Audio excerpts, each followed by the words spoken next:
So recently I watched Amanda Mariano's video on the myth of meritocracy on YouTube, and at some point she mentions how the commodity you sell on YouTube is yourself, and that got me thinking, and so I decided to kind of expand on that idea in this video. I highly recommend you watch her video if you haven't seen it already, because she expands a lot more on the meritocracy aspect that I will mention briefly in this video, and I want to acknowledge that I will probably reiterate a few of the points she makes in her video and want to give her proper credit.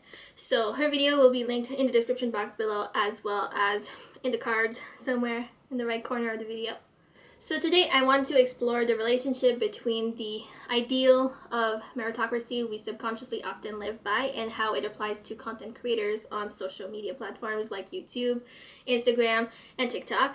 And I want to highlight how this concept heavily clashes with the reality of being on the internet. At the mercy of the omnipotent and ever-elusive algorithm, how much does hard work actually equate success? It's interesting because in the last couple decades, the advances in technology have allowed us to democratize entertainment and content creation. Thanks to social media, anyone with an internet connection has access to consume and create on these platforms, a very novel concept compared to older forms of entertainment like movies, televisions, and printed media, etc. With a much lower barrier to entry, it's easy to believe that anyone can become an influencer. But it's a little bit more complicated than that, isn't it? We'll get back to that in a few minutes. What does it mean then to put yourself on the internet, to essentially turn your very own being into a marketable brand for the sake of profit and notoriety? I know that not everyone joins social media to gain some kind of influence.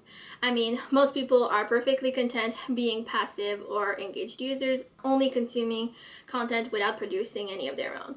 And lots of people also only start their account to share their interest or to try to be of service in some way. So I'm not saying everyone starts out wanting to be an influencer. The concept of meritocracy essentially is the idea that there are winners and losers and that success is deserved, and therefore those who aren't successful don't deserve it.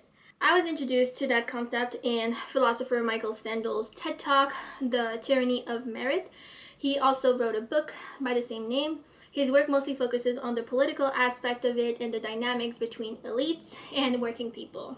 As he puts it in the video, the result of this meritocratic mentality is that those who came on top came to believe that their success was their own doing, a measure of their merit, and that those who lost out had no one to blame but themselves. This narrative that anyone can make it if they work hard enough is a principal tenet of our society, but it also comes with this implicit message that failure is a sign of worthlessness, which obviously comes with its own implications for mental health, which we will get into later on in this video. I like thinking of the algorithm as this elusive, ever so powerful, godlike entity that almost controls everything anyone sees on the internet. No one knows how it works or all that it does. This algorithm can sometimes be obnoxiously capricious and very infuriating. In reality, there isn't a single algorithm ruling the entire World Wide Web, but rather each platform has their own unique algorithms that function independently and differently from one another. Algorithms in social media platforms can be defined as technical means of sorting posts based on relevancy instead of published time in order to prioritize which content a user sees first according to the likelihood that they will actually engage with such content. You may already know this, or this might be news to you, but most social media platforms are in the business of selling advertisement. That's how they make their money. I'm going to focus on YouTube here for a minute because other platforms don't always have a revenue sharing model like YouTube does. Creators on these platforms can rely solely on sponsorship as a direct source of revenue. YouTube creators also rely heavily on sponsorships for income, but they also get an additional income stream from Google AdSense revenues. The ads you see while you navigate YouTube basically turn into money split between YouTube and its content creators because advertisers pay YouTube to place them on there. So that means the YouTube algorithm assesses the likelihood of a video generating high interest. Based on that, it will allow more or less impressions, which are opportunities for people to view that video and click on it, which will help generate more revenue. Essentially, the algorithm will push content that has a precedent for success in order to maximize gains. Success is measured by so many metrics, including but not limited to views, engagement in the comments, the amount of likes, as well as the ratio of likes to dislike, even though those are not visible on the platform anymore, and more. It's also tied to the searchability of the video topic or how popular the metadata is. It's very complex, and basically it's really hard to predict how well a video does. Sometimes it really feels like the algorithm just does whatever it wants to do. The algorithm also has a whole other layer as to who sees what, since everyone's homepage and recommendations will be based on individual viewing and consuming habits. The best way to make sure you see your favorite creators' content is to make sure you follow them or are subscribed, and if you feel inclined to, even turn on notification. Don't forget to comment, like, share, and subscribe. Alright, now let's get back to meritocracy and how it ties in with the existing digital landscape.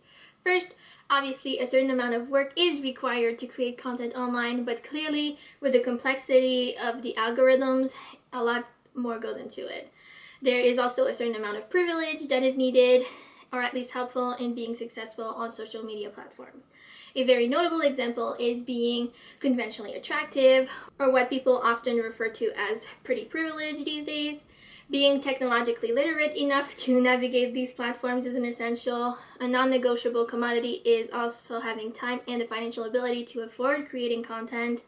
A person working 50 hours a week is less likely to be able to commit enough time or money to be productive on YouTube, for instance. Access to certain tools and places, sometimes having a specific talent or skill, or having had the ability to acquire that skill or knowledge, like trainings and education, can often be needed as well. So we are starting to be a bit disillusioned with this idea that all you have to do is put in the work. Again, privilege does not discount hard work, but it is an important contributor that cannot be overlooked. There is also a great amount of luck that plays a role in becoming successful on social media. Right place, right time, sure, but also sometimes it's just good old pure luck.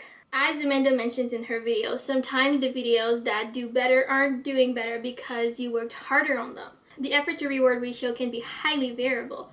No one can single-handedly go prompt millions of people one by one to get those impressions and subsequent higher views. I mean, unless you're Wreck-It Ralph and Wreck-It Ralph breaks the internet, I guess. Dusty old cat. What? Give me that hose, partner.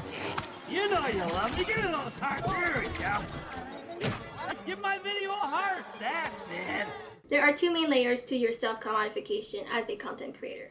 First, and most importantly, by turning yourself into a brand, you expose yourself greatly. Having hundreds to millions of eyes on you, judging you, can take a toll on your self-esteem and mental health.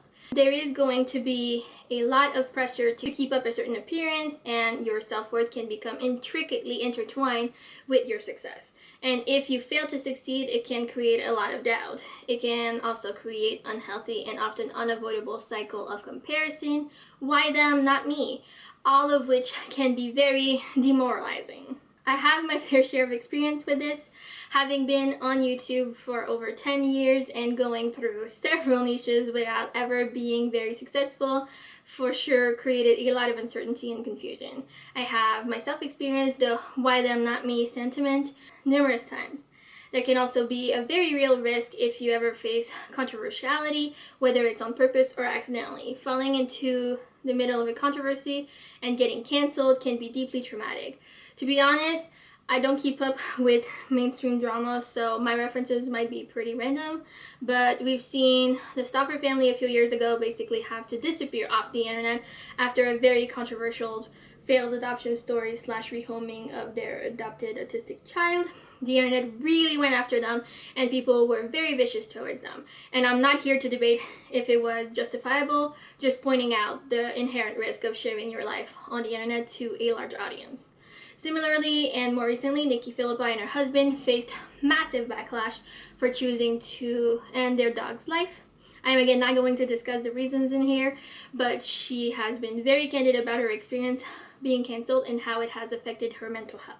One video I would like to make someday would be on the pressures of being unproblematic and apolitical as an influencer.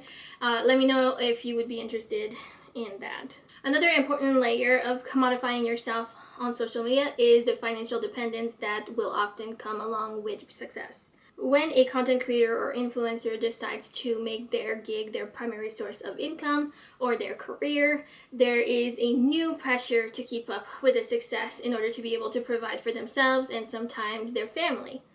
Everyone clearly relies on whatever form of work they do to sustain their lifestyle, but doing it as a content creator that basically sells that lifestyle is a little ironic. Not sure if that's actually the word I'm looking for here, but hopefully you get what I'm saying. You can become a slave to the algorithm and get addicted in a way to views and money that comes along with it, always chasing bigger and better. There's also the very important issue of privacy. By putting yourself online, you also expose yourself to certain liabilities, privacy issues like people finding where you live or approaching family members or friends, and our inherent risk you are taking. Time for some final thoughts. I guess all of this to say that the idea of selling yourself online is very strange and somewhat reminiscent of a Black Mirror episode, but it is an actual reality. In fact, it doesn't seem to be going anywhere, and as more and more influencers and content creators are popping up across social media, that and the fact that surveys are now showing that children's most popular career aspiration are to become a YouTuber slash blogger slash influencer. How crazy is that? Anyways, what are your thoughts? I would love to know, so please share them in the comments below. Thanks for watching, and I hope to see you next time.